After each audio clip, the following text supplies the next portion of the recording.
Please subscribe to this channel, share with your friends and family, and most importantly, remember to turn on the notification button to enjoy our fresh and exciting news update.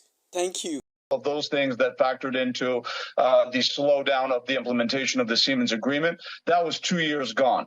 Then, obviously, you also had a failed implementation on the part of some Nigerian officials who simply did not live up to the vision of President Muhammadu Buhari within the power sector. It's no secret that President Muhammadu Buhari did sack a minister of power during that time.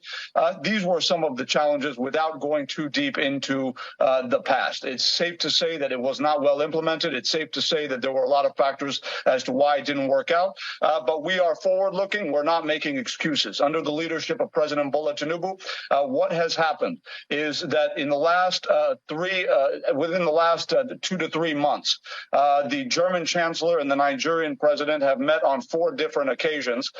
First time was in September on the sidelines of the G20, which led to a state visit by German Chancellor Olaf Scholz to Abuja on October 29th. Which led to the participation of President Bola Tinubu at the Germany on November 20th. And of course, just 10 days later, we have a new agreement signed. Now, why is this important and how does this factor into the initial agreement? First of all, it's important to understand that this agreement is dealing solely with transmission. We recognize that today in the Federal Republic of Nigeria, we have power generation capacity of about 12,000 to 13,000 megawatts. What this agreement seeks to do is to ensure that we can effectively evacuate all of the generated power in the country across a transmission grid that is now going to be fully modernized and capable of transmitting all generated power in the country to homes and businesses and industries across the nation.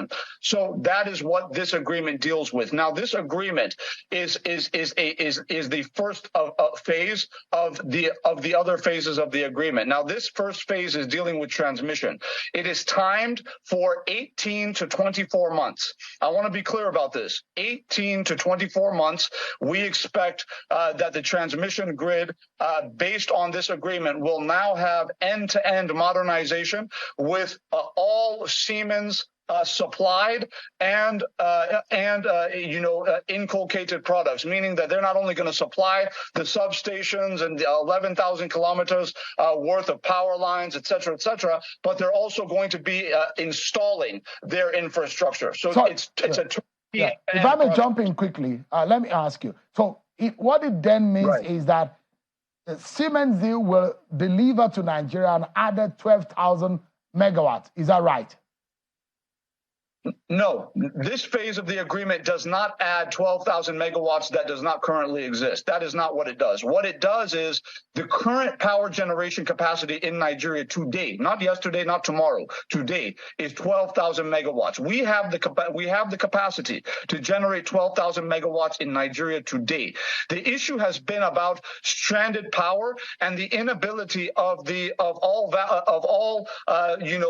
value chains in the industry to support the full generation of power. Because in order to generate the 12,000 megawatts of power, what do power generation companies need?